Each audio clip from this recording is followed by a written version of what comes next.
జై గోమాత. నమస్తే రేవంత్ అన్న. హైదరాబాదులోకి కొత్తగా హైడ్రాని తీసుకొచ్చారు.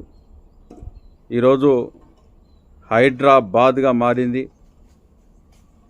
అదేవిధంగా మూసీ నది సుందరీకరణ పేరుతో, సుందరీకరణ అంటే ప్రకృతి అంటే గోవు బ్రతికున్నప్పుడే ఈ ప్రకృతి బాగుంటున్నటువంటి విషయాన్ని కూడా నేను మరొకసారి మీకు తెలియజేస్తున్నా.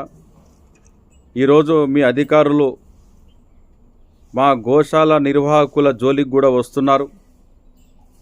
శాలివాహన నగర్లో నడుస్తున్నటువంటి శ్రీ నారాయణి గో సేవా సదన్లో గోవులని అక్రమంగా తరలిస్తుంటే వాటిని రక్షించి గోశాలలో సంరక్షణ చేస్తున్నటువంటి గో సేవకులు, గోశాల అనగానే దాతల సహకారంతో నడుస్తున్నటువంటి విషయం కూడా మీకు తెలుసు. మీ ప్రభుత్వం బుడ్డ పైస కూడా ఏ గోశాలకి ఇప్పటి వరకు సహాయం అందించినటువంటి దాఖలాలు లేవు. అదేవిధంగా 1000 కోట్లు పశుసంవర్ధక శాఖ యానిమల్ హస్బెండరీ కోసం కేటాయించినా కూడా మీ అధికారులు ₹1 కూడా గోశాలలకి కేర్ అండ్ మెయింటెనెన్స్ కానీ, గోశాలలో ఆవుల ఆరోగ్య పరిస్థితుల గురించి కానీ చూసినటువంటి దాఖలాలు కూడా లేవు తెలంగాణ రాష్ట్ర వ్యాప్తంగా.